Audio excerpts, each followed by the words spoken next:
Hello বন্ধুরা, কেমন আছো তোমরা? আশা করি তোমরা সকলেই খুব ভালো আছো। আজকে একটা কালী পুজোর খাওয়া দাওয়ার ভিডিও নিয়ে আমি চলে এসেছি।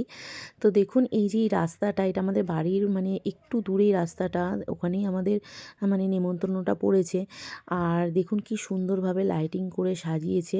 আর এটা হচ্ছে একটা খোলা মাঠের ভেতর একটা প্যান্ডেল করেছে। দেখুন মানে এখানে বসার জায়গা করেছে, বসার জায়গাটা কিন্তু ভীষণ মানে ভীষণই সুন্দর করেছে। দেখতেই পাচ্ছেন যে বসার জায়গাটা কতটা পরিমাণে ভালো করেছে লাইটিং দিয়ে, মনে হচ্ছে একটা মহল মহল টাইপের লাগছে।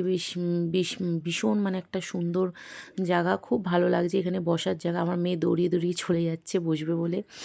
তো এই জায়গাটা সত্যিই ভালো করেছে। আর তারপরে খাওয়ার জায়গা দেখুন, খাওয়ার জায়গাটা তো অমায়িক অমায়িক হয়েছে, খুব সুন্দর দেখতে লাগছে লাইটিং দিয়ে গোল গোল, মানে কি সুন্দর করে বেশ দুর্দান্ত দেখতে হয়েছে। লাইটিংটাও খুব ভালো লাগছে দেখতে।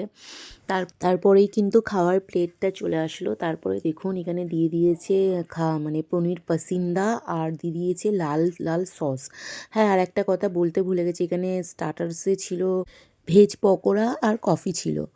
তো এখানে সস দিয়ে পনির পাসিন্দাটা খেলাম, আমি মেয়েকেও একটু খাইয়ে দিলাম। সত্যি বলছি খুবই ভালো ছিল, টেস্ট ছিল। গরম গরম পনির পাসিন্দাটা খেতে খুবই ভালো লাগছিল।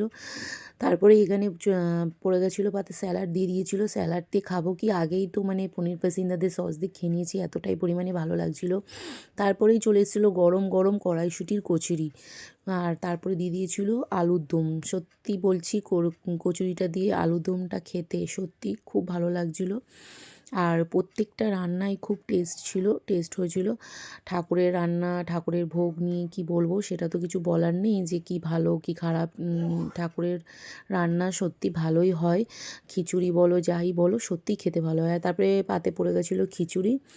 আর খিচুড়ির সাথে এখানে ছিল ফুলকপি দিয়ে, আলু দিয়ে, আর হচ্ছে পনির ছিল।